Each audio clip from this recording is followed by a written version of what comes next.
Hello and welcome back to Lesson 2, another episode of Rock Guitarist Learns Jazz. I hope you all had some fun with your major and dominant scales last week. Hopefully that they are coming together, or maybe they were super easy and you didn't even bother doing it. This week is going to be a follow-on from that. So if you haven't watched the first video, it might be a good idea just to head back for a moment, and even if you skim through it just to gain your bearings, because what we're going to do today is very similar, but we are going to change the approach slightly. We're going to move on to doing arpeggios. Obviously, arpeggios are an incredibly important part of music, not just in jazz and not just on jazz guitar. But we want to start getting familiar with some of those shapes. And so this is something that I've been working on for the last week. We're going to take more or less the same approach that we did last week. We're going to do a chromatic movement on root 6, so our low E string, and we're going to do a chromatic movement on root 5, our low A string, for our arpeggio shapes. Now we're going to begin with our major arpeggio on root 6. I'm going to start on the G again like we did last week. We're going to start with major, but it's major 7. So we're not just doing 1, 3, 5, 1, 3, 5. We're actually playing a major 7th arpeggio, and we're going to adjust it at the top of the second octave, like we did with the scales last week. And what we're going to do is actually skip over our root note on the top, and we're going to play that second scale degree again, and that is going to be our turning point to come back down the arpeggio.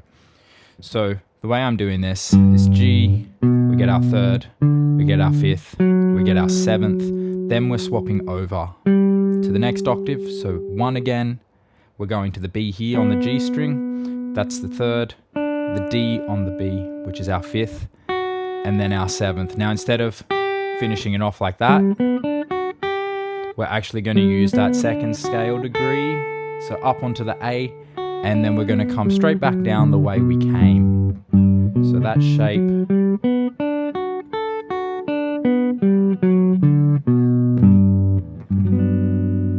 sounds lovely, as you'd expect from a major 7 chord. We're going to do the same thing that we did last week. So G up to the C, going chromatically, using that exact arpeggio shape. So when we're on to the 4th fret here, we're going to think of it as G sharp when we're going up the scale, all the way to C. On the way back down, we're thinking of these in-between notes as flats instead. So that we're going to try and think of as an A flat major 7 rather than a G sharp major 7. Moving on, we're going to do the same thing on root 5. Same as we did last week with the major scale. We're going to start on this C, and we're going to play the major 7 arpeggio.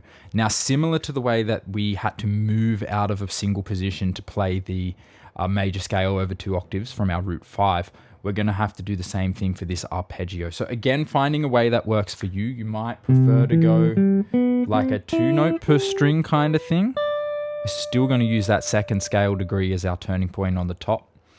For me, at the moment, I'm preferring this kind of like a 3-note per string shape. So same 1, 3, 5, 7, 1, 3, 5, 7. We're not going to the root here, we're actually overshooting to the D, which is our second scale degree, and then coming back down the way we came. We're going to run that from C all the way up to F sharp, and then same thing on the way back down. F sharp down to the C. Again, thinking of sharps on the way up, thinking of flats on the way down for those in-between positions.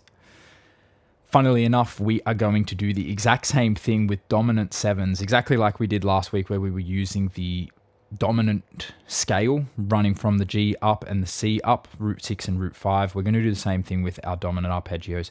Again, trying to find a an arpeggio shape that works for you, that fits into your style of play, is going to be really important here. For me at the moment, I'm sort of going with this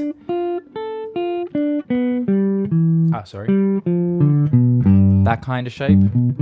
That's what's making sense to me at the moment, but you might opt to do something different if you like. It's totally up to you. Again, we're going to run from the G up to the C, and then from the C back down to the G, and then swapping over. Final thing for today is we're going to do it on the root 5. Now this can be a little bit of a stretch depending on what way you're going to approach playing this arpeggio. I'm sticking with the same kind of shape. A little bit of movement in it, but I really like it. I think this has got that really cool sort of like a 60s groovy go-go girl kind of dancing vibe to it. I don't know, something about that arpeggio.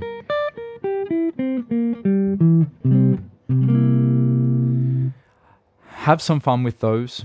Quick recap to finish off is major 7 arpeggio on the root 6, major 7 arpeggio on the root 5, dominant 7 again going on our root 6, and then dominant 7 on the A string as well, root 5. Running them chromatically, sharps on the way up, flats on the way down. Trying to picture how they both those arpeggios are fitting into the scale shapes that we had a look at last week.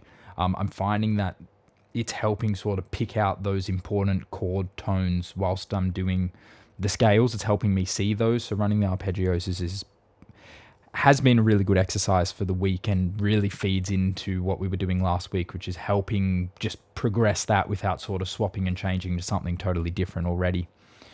As always, thank you for watching. I hope that your jazz journey is going well, or if you're just watching for fun, I hope you're enjoying the channel. As always, if you'd like, you can subscribe, you can leave a comment, let me know how you're going. I do appreciate everyone who's here with us today.